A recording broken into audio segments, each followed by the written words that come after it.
You are listening to The Briefing, first broadcast on the 23rd of April 2025 on Monocle Radio.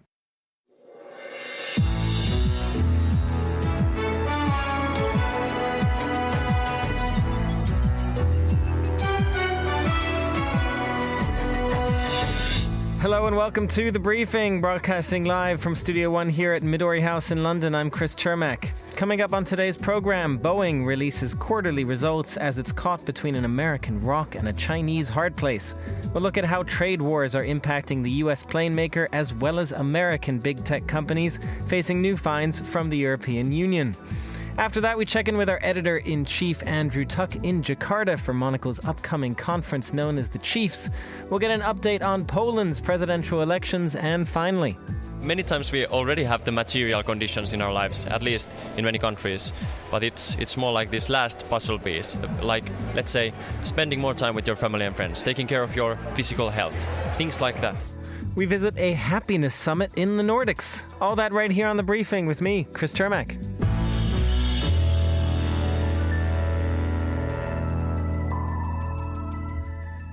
The US plane maker Boeing has suffered a string of setbacks in recent years that have been mostly of its own making, but added to that in the past few weeks has been the growing trade war between the United States and China, where Boeing has now been caught in the middle. China has halted deliveries of Boeing jets until the trade dispute is resolved. And with me now is Anita Menderada, aviation and tourism expert and a leadership advisor, to tell us more about this. And Anita, before we get into all this trade stuff, the other news from today is that Boeing has agreed to sell its Jeppesen software unit to Thoma Bravo. Tell us about that and why it's significant. Yes, thank you for having me on. It is a very important day for Boeing, and you've mentioned something critical with the sale of a portion of its digital aviation solutions business.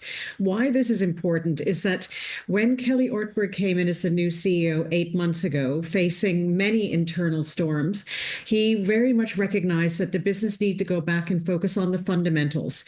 That is core business units, focusing on staff culture, and rebuilding trust with investors, regulators, customers, right through the entire ecosystem. The sale is important because it's allowing effectively over $10 billion to be able to be injected back into the organization by releasing some non-essential business unit elements and yet maintaining the core in terms of why it's so required to still be involved in digital aviation. So it's a really good way of demonstrating, especially as we're seeing results coming in shortly in a few hours' time, that Boeing is really serious about being able to reinvest back into the organization by investing in the core principles of what Boeing stands for in quality, in innovation, and in culture. And Anita, when it comes to those quarterly results, are they going to be telling us just why Boeing needs such an injection of cash? I mean, what are we expecting them to say? Distinctly. If you look at the annual report that's just been released by Boeing, the CEO is very clear in saying that this ultimately is a crucial period and the most consequential one in Boeing's 108 years. So everyone will look at the main metrics, the earnings per share, which are expected to be at a loss, but not as significant a loss as last year, as ultimately the company is stabilizing itself in its operations, in its deliveries, and again, in its trust with especially customers. Revenue projections, we know that they're aiming at ultimately really focusing on the resumption of cash flow by the second half of this year. So we're still in a recovery period, but the beauty is that Boeing is gaining altitude in terms of the recovery momentum and the confidence in that recovery. But as you've said, we now have external storms hitting Boeing that have nothing to do with the company's operations and quality, but are as a result of geopolitical challenges. That is absolutely the case, isn't it? Just as Boeing is showing some recovery in its numbers and deliveries, as you suggest, there does come this trade war with China. And by way of answering sort of the question or concerns for Boeing here, tell us, I guess, just how much Boeing had been relying or has been relying on China. Boeing's reliance on China is significant. And if you look at the growth of the Chinese market in terms of both civil aviation, so for travel, as well as for trade, it's fundamentally important. We know that the duopoly of Boeing and Airbus, both of those manufacturers have been really struggling to get deliveries out, which is a direct link to cash flow. And so this hurts it significantly, as 75% of a lot of the demand that was coming for aircraft was coming from China. So this is really a situation of Boeing being the collateral damage of these tariff wars.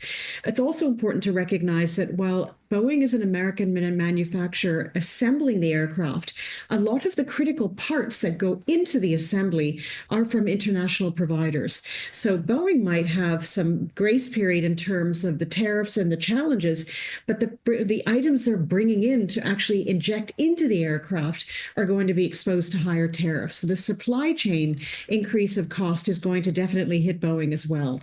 It's incredibly disappointing and frustrating, no doubt, for the CEO, as in his last 8 months, he's been remarkable in really owning the crises that Boeing has faced, building up momentum, trust, and deliveries, and now this.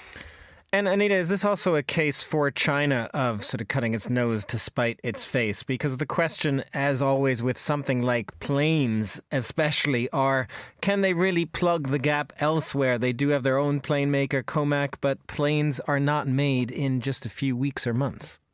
Absolutely right. Comac is very much coming onto the competitive landscape, which is a good thing because it ultimately grows aviation. And Comac has adopted much of the excellence and technology of Boeing and Airbus as regards sustainable aviation. So they're doing it the right way. However, no matter how many aircraft are put out into the market, the FAA and the European regulators as well also need to give the go-ahead to be able to allow those aircraft into the air. So the production of the aircraft is one thing, the certification of safety and quality is another. It is a very difficult one because no one can provide enough aircraft right now to meet demand.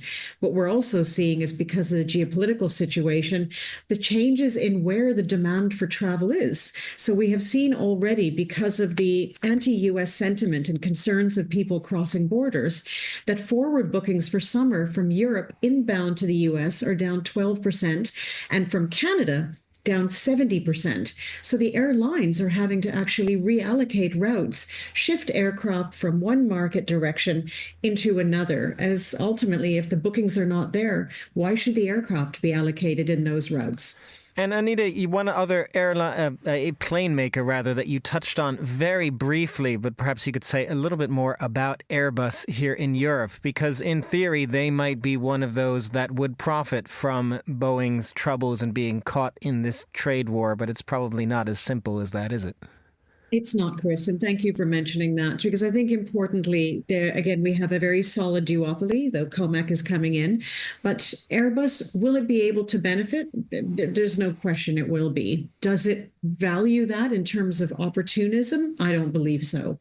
And reason being that, firstly, aviation will never, ever, ever compete on quality and on safety. That is something that has to be fundamental to the DNA, that safety is guaranteed. So they will not take advantage of anything from a negativity perception there.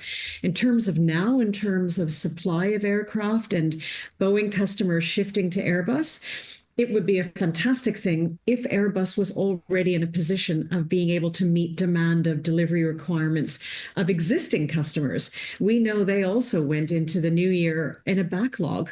So both of the primary manufacturers are already disappointing, for lack of better words, existing customers who are waiting for aircraft. So adding on top of that additional orders, it's not as easy as turning up the speed of the manufacturing lines. And we have the Airbus results coming out a week from now. And I'm quite confident the CEO is going to say the same thing in terms of focus on the fundamentals, deliver to those customers already having the orders in place and the promises made, and then look at how we can expand beyond that. But a quick ultimate shift of aircraft deliveries is not a quick thing at all, because it is a much more complex and much more quality embedded process to make sure that these aircraft going into the air are safe to fly. Thanks very much, Anita. That was Anita Mendurata, tourism and aviation expert. And now here's Laura Kramer with today's other news headlines. Thanks, Chris. Several earthquakes have shaken Istanbul, with the strongest measuring 6.2 on the Richter scale. People ran out of buildings as tremors hit the city. So far, there are no reports of damage or injuries.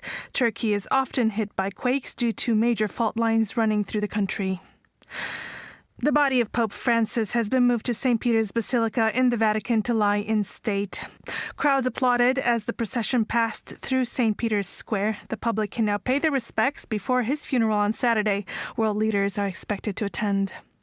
And South Korea has come last in a global survey on remote working hours. A Stanford University survey shows South Koreans work from home just half a day per week. Canada topped the list with nearly 2 days, followed by the UK with 1.8. Those are the day's headlines. Back to you, Chris. Thanks very much, Laura. Now to some in-house news, because Monocle is busy preparing for the Chiefs Conference in Jakarta, Indonesia, which will be held tomorrow. And joining us all the way from Jakarta is Monocle's editor-in-chief, Andrew Tuck. And Andrew, I'm going to start by playing dumb for our listeners for this segment. Tell us exactly what is the Chiefs? I won't make any jokes, Chris, about you playing dumb. That's fine. You play dumb. I'm normally the dumb one. What is the Chiefs? The Chiefs. This is the moment every year we bring people together to think about how you run a business better, how you lead from the front, whether you're a startup, whether you're running a big organization. And we do it by best practice. We bring people on stage to tell their stories a little bit about what the enterprises they run, successful enterprises, but also to explain some of the hiccups they've had along the way.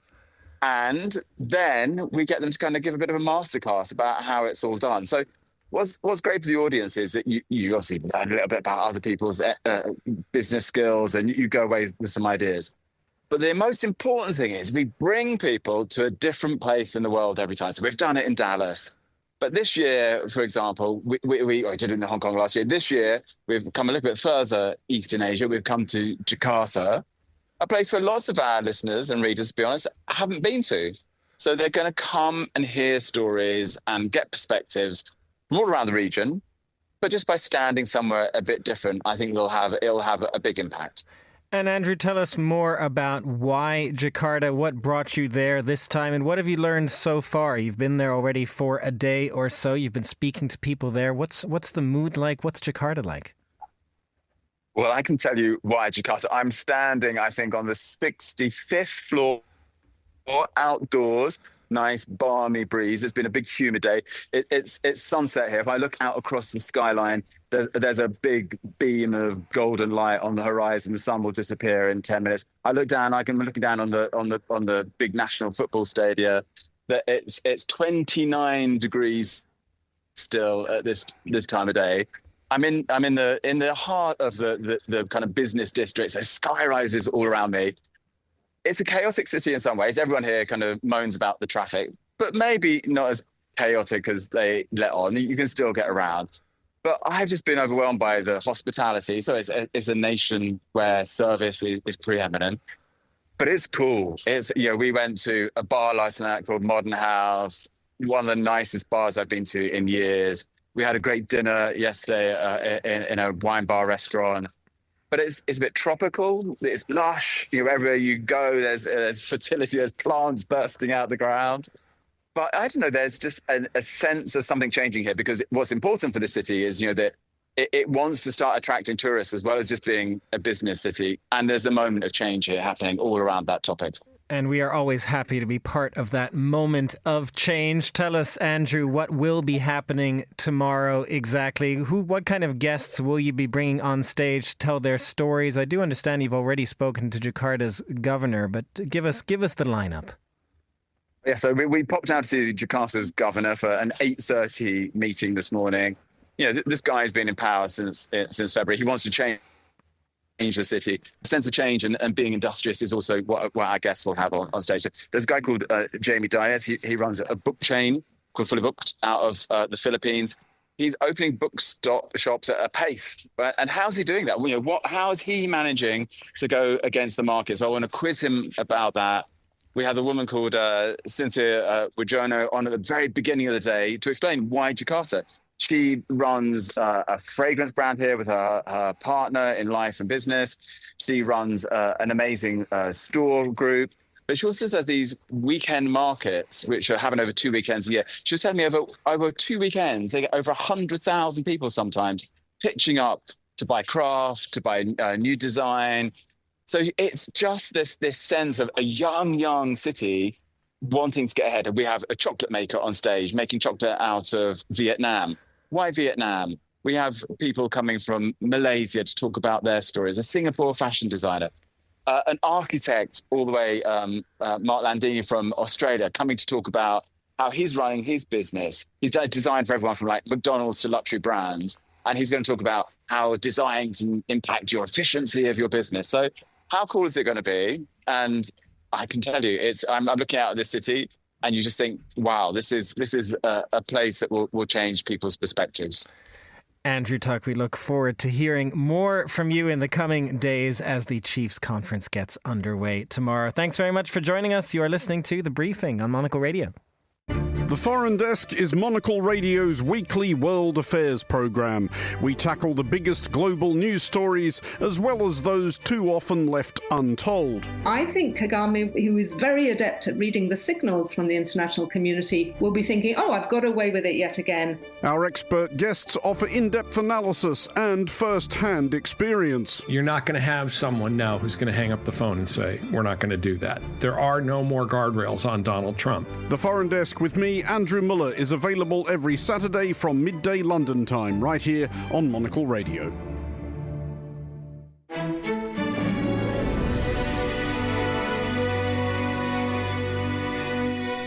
You are back with The Briefing. I'm Chris Chermak. The month of May is shaping up to be a busy election season. Australia, Canada and Poland among those countries facing their electorates, and all three are facing some surprising shifting political winds blowing in from the United States and the Trump administration. Well, today we're going to shine a spotlight back on Poland, where campaigning for its presidential election is well underway. And I'm joined now by Alex Szczerbiak, professor of politics at the University of Sussex and author of the Polish Politics blog. Alex, I wanted to step back first of all because this is the presidential election. Prime Minister Donald Tusk is not facing voters this time around. How much power does the Polish president have? The most important power the Polish president has is that they can veto legislation. And the current government, led by Donald Tusk, doesn't have the 3/5 parliamentary majority that it needs in order to overturn a presidential veto. So whether the candidate supported by Mr. Tusk, Rafał Trzaskowski, or whether the candidate supported by the opposition, Karol Nawrocki from the right-wing Law and Justice Party wins, will have serious implications for whether the government can carry out its legislative programme for the remainder of its parliamentary term, which is set to run until autumn 2027. And Tusk's preferred candidate, Trzaskowski, it does appear at the moment at least, is in the lead, although it may take 2 rounds of voting. Tell us more about just how much of a difference that would make to Tusk.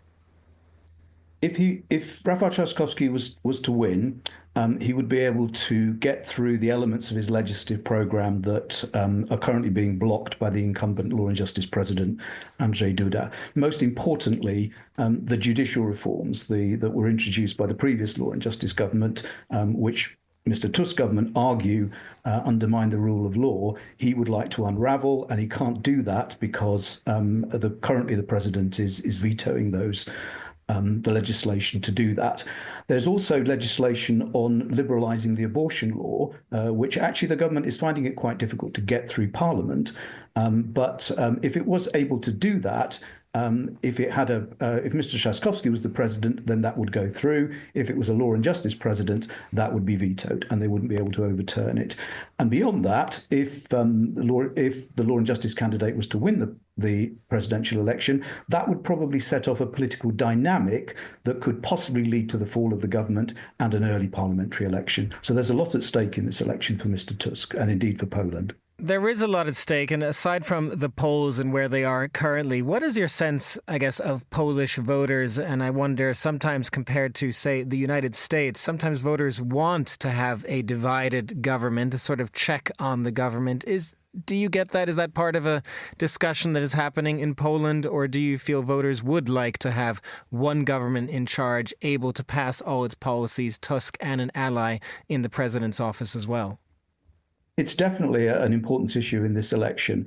And I think all things being equal, most Poles would probably like the president and the government to come from different parties, because then there could be some checks and balances in the system, particularly because the current government is very unpopular. It's not felt to have delivered on a lot of its election promises. So lots of people would like to use the presidential election as an opportunity to channel that discontent.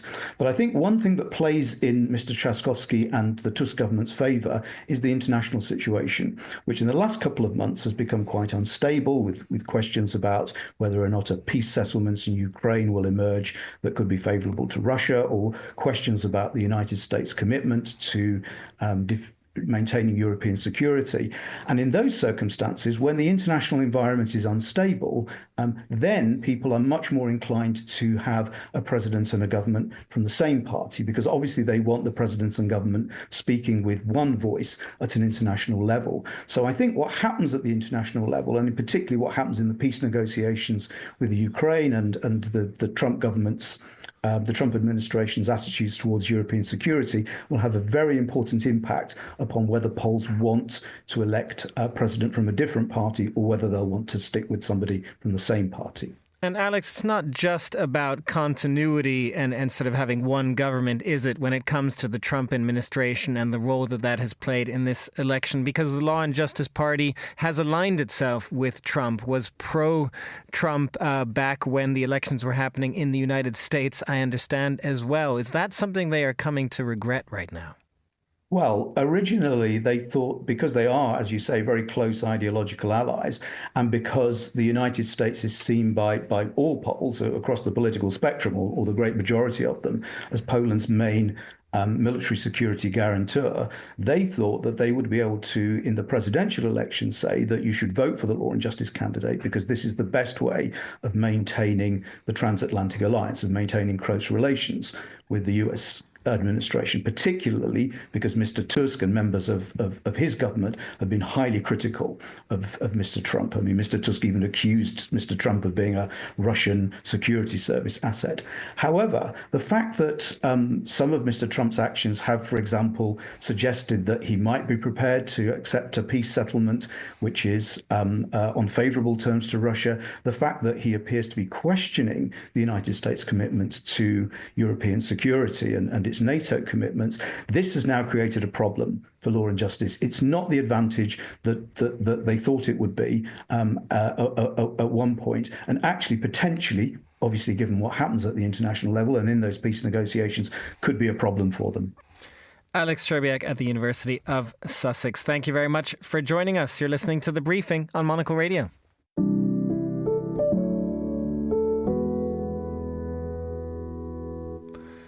The European Commission in Brussels has stepped up its battle with US big tech companies, earlier today announcing that it has fined Apple and Meta to the tune of €500 million and €200 million, respectively, for failing to comply with the European Union's Digital Markets Act.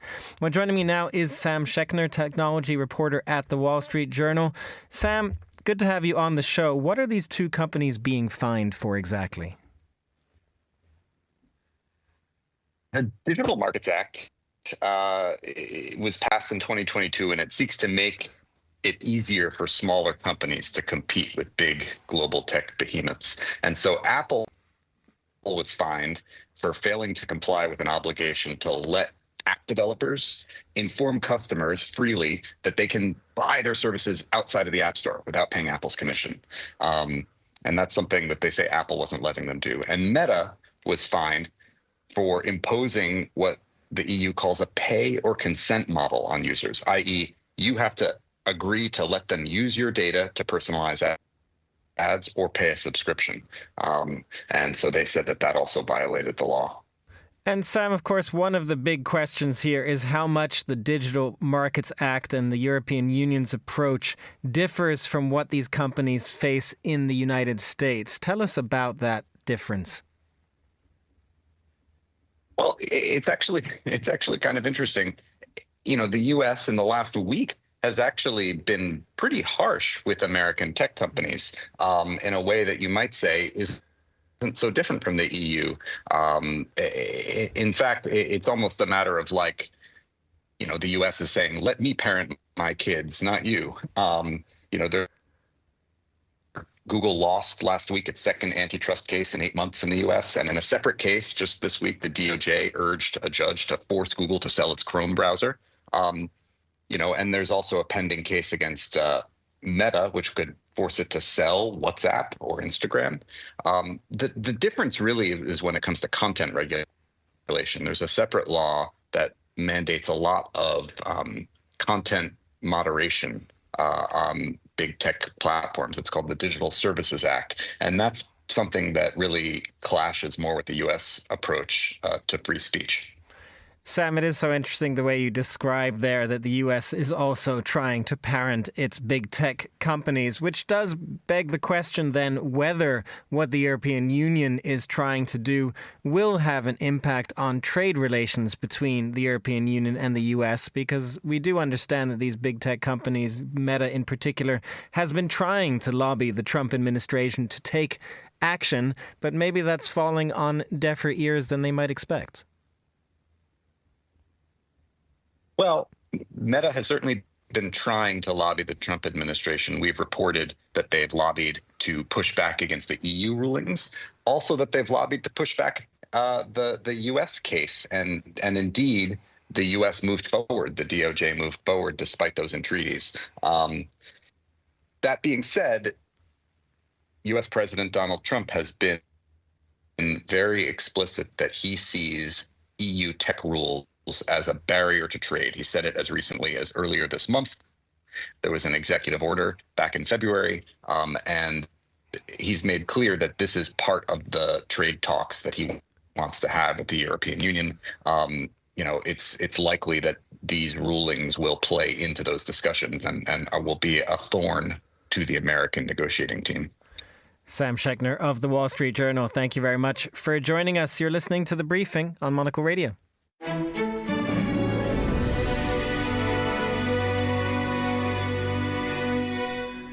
And finally on today's show, despite having topped the world happiness rankings for almost a decade now, Finland has been somewhat reluctant to brand itself as a happiness hub or to exploit the soft power potential of being the world's happiest country. Well, in an attempt to change this and to understand the keys to Finnish and Nordic happiness, leading experts in the field congregated in the Finnish capital Helsinki for a 2-day Nordic Happiness Summit. We dispatched our correspondent in the city, Petri Burtsoff, to the event, and he filed this report.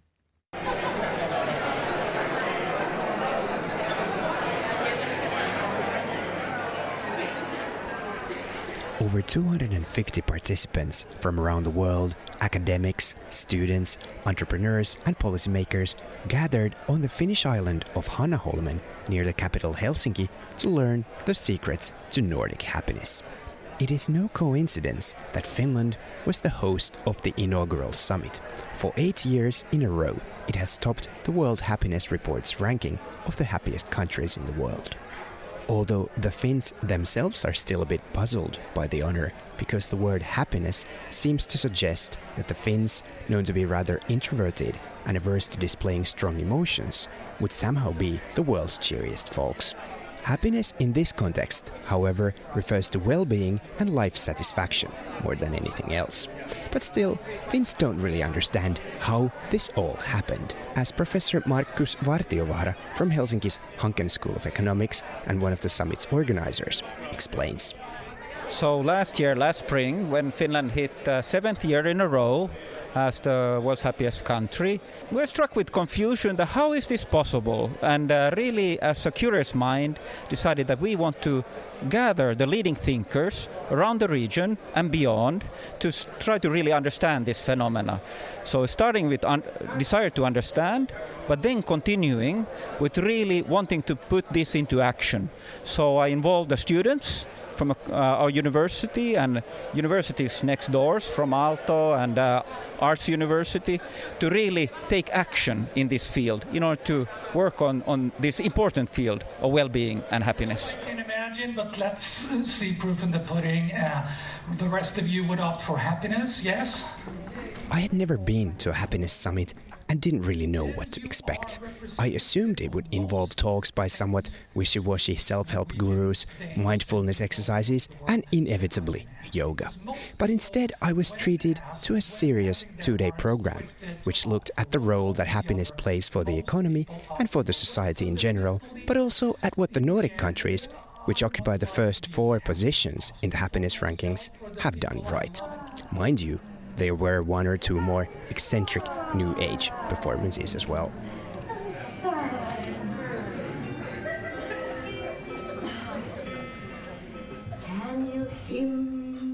I asked Onni Larri, one of the students involved in organizing the event, what insights he hoped that the participants would take away with them. I really hope that all the participants go away with a deeper understanding of the theme, because I personally believe that just understanding happiness, what makes us happy, what makes us feel good in the long run, the understanding is often enough. Like we many times we already have the material conditions in our lives, at least in many countries, but it's more like this last puzzle piece, like let's say spending more time with your family and friends, taking care of your physical health, things like that.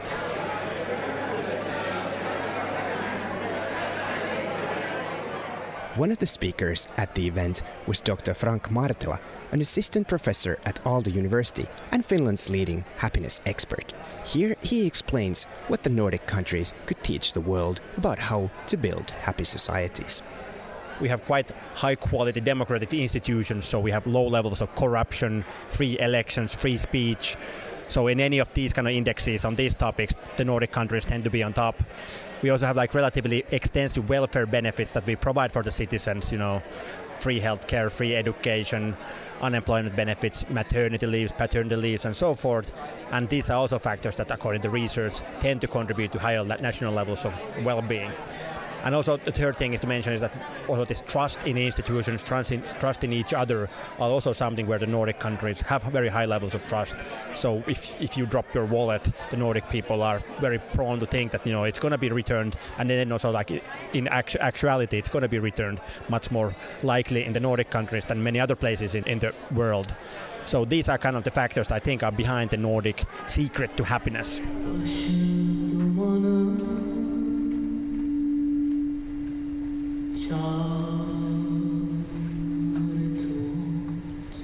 One of the key takeaways from the event, at least for me, was that happiness is a key not only to better individual lives, but that it makes business sense too, as Mikael Dahlén, professor and chair of Center for Wellbeing, Welfare and Happiness at the Stockholm School of Economics, explains.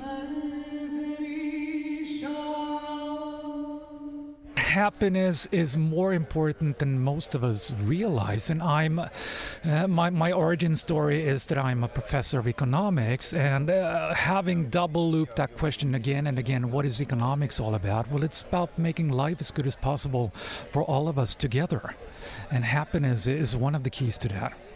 And the link to the economy, and of course happiness is not only about, although that's a wonderful goal in itself, just to be happy, but it's actually good for the society, for the economy, and for everybody, right? That based on that's what you spoke about in your talk as well. You've done some research on this. Exactly, it's a two-way street. Economics are about making people happy, but people feeling better, they do better as well, as citizens of a democracy and as productive parts of the economy too. So, really, if we feel better, we do better. When we happen to make more money along the way as well. Right. So even those like high power people who think that the happiness is something fluffy and we shouldn't take it seriously, but it's actually a serious thing. It's a hardcore thing. I'm a numbers guy. I love numbers, and there are so big and hard numbers too. Happiness. Oh yeah. It is remarkable that it took Finland 8 years of being the happiest country in the world to build an event around it and to try to use the title for nation branding. After all, which country would you rather visit or do business with? One with the biggest army or the one with the happiest people? For Monocle in Helsinki, I'm Petri Burtsov.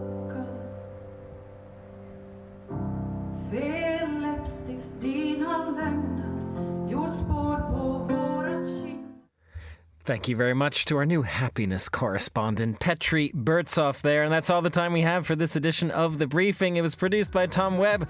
Our researcher was Francesca Jokes, and our studio manager was Flynn Simons. The Briefing is back tomorrow at the same time. I'm Chris Chermak.